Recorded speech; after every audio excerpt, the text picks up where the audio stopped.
एक दफ़ा की बात है कि एक देहाती शख्स रास्ते से जा रहा था और रास्ते में उसे पड़ा हुआ एक हीरा मिला। उस शख्स ने उस हीरे को उठाया और बाज़ार की तरफ निकला और बाज़ार गया। वहाँ एक दुकानदार से पूछा कि मेरे पास ये हीरा है, मुझे इसको बेच देना है। तो उस दुकानदार ने कहा कि इसकी कीमत तो कोई हीरे वाला ही अदा कर सकता है, चुनांचे आप हीरे की दुकान पर जाइए और वहाँ आपको इसकी कीमत मिल जाएगी। वो शख्स वहाँ से उठा और हीरे की दुकान पर गया और जौहरी से कहा कि मुझे ये हीरा बेचना है।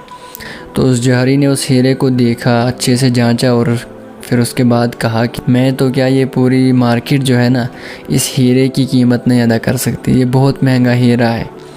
तो उसने कहा मैं आपको एक सलाह देता हूँ, आप एक काम करो, आप बादशाह वक्त के पास चले जाइए, वो इसकी कीमत अदा कर देगा।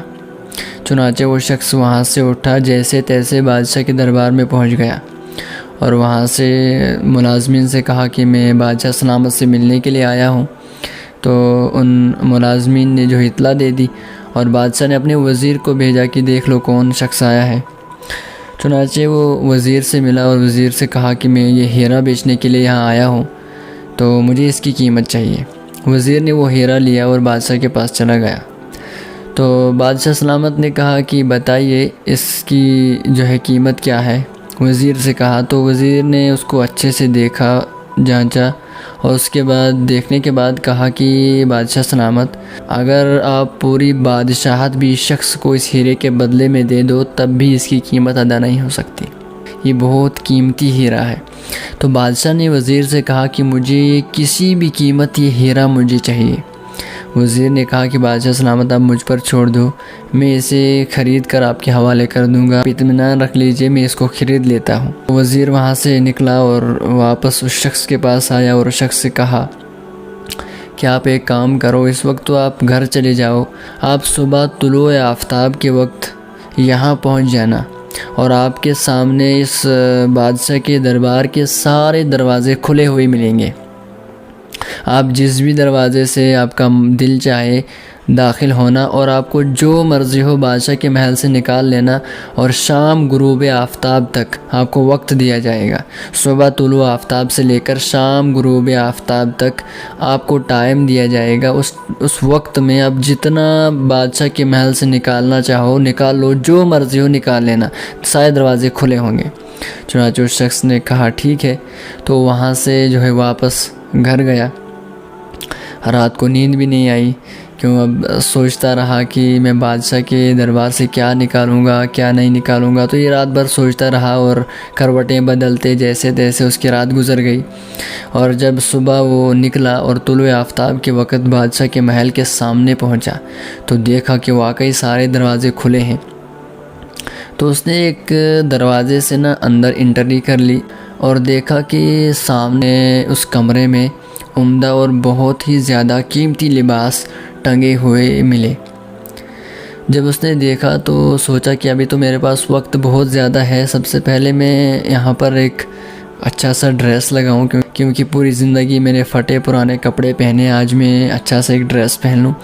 तो चुनांचे उस शख्स ने ना वहाँ से एक अच्छा सा ड्रेस पहना, वो अच्छा नहीं लगा तो फिर दूसरा पहना, ऐसे करते करते 4-5 उसने चेंज किए। तो फिर एक अच्छा लगा तो कहने का बस अब ये ठीक है। फिर दूसरे दरवाज़े से वहाँ से अंदर एंट्री कर ली।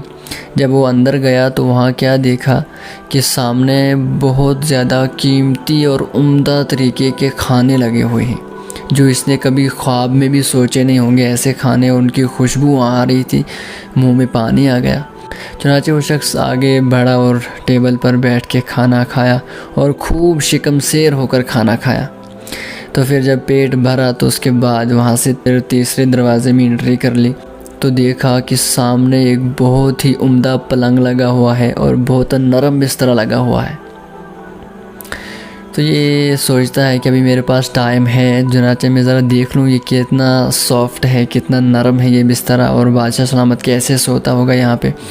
तो छलांग लगाई और पलंग के ऊपर चढ़ गया। थोड़ा लेटा और लेटना क्या था, उसको आराम आ गया। अब तो खाया पेट भर के था, आँख लग गई और सो गया। और इतनी देर सो गया कि 2 शख्स आए और उसको मुक्का मारा, कोहनी मारी और उससे जगाया। तो वो जब जागा तो कहने लगा, यहाँ क्या कर रहे हो, तुम यहाँ से बाहर निकलो।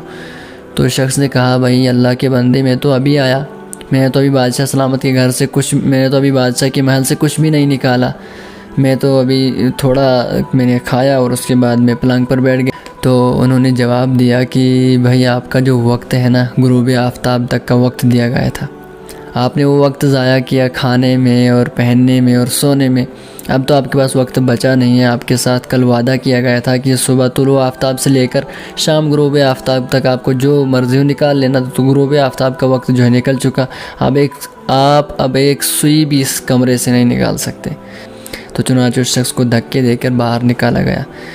तो आप सोचिए ज़रा कि अगर उस शख्स ने सोने के बजाय, खाने के बजाय, पहनने के बजाय उस महल से अपने सामान निकाला होता और पूरी ज़िंदगी उसकी सेटल हो जाती, पूरी ज़िंदगी के लिए उसको पूरा हो जाता। लेकिन नहीं, ये वाक़या जो है हमारी ज़िंदगी समझाने के लिए है। ठीक इसी तरीके से हम भी दुनिया के अंदर पहनने में और खाने में और सोने में सारा वक्त गुजार देते हैं। अल्लाह हमें याद ही नहीं आता, कब्र हमें याद ही नहीं रहती। तो जब तक दो फरिश्ते आ जाते हैं और कोहनी मार के हमें चलते हैं, चलो कब्र की तरफ, तुम्हारा वक्त हो चुका, तो फिर हाथ पाँव हम मारते हैं कि हमने तो अभी कुछ भी कमाया नहीं, हमें तो अल्लाह के सामने जाना है, अभी कुछ कमाया ही नहीं। तो फरिश्तों का जवाब यही होता है कि आपको वक्त दिया गया था, अब आपको एक सेकंड भी नहीं मिलेगा नेकी करने के लिए। इसलिए वक्त है कि अभी भी हम नेक आमाल करें और तौबा करें और अपनी ज़िंदगी को सही नहज पर गुजारने की कोशिश करें। तो इस वाक़े के ज़रिए से हमें अपनी ज़िंदगी की अहमियत समझ में आ जाती है। उम्मीद है आपको वीडियो अच्छी लगी होगी। वीडियो अच्छी लगी तो वीडियो को लाइक करें और चैनल को सब्सक्राइब ज़रूर करें। शुक्रिया, खुदा हाफिज़।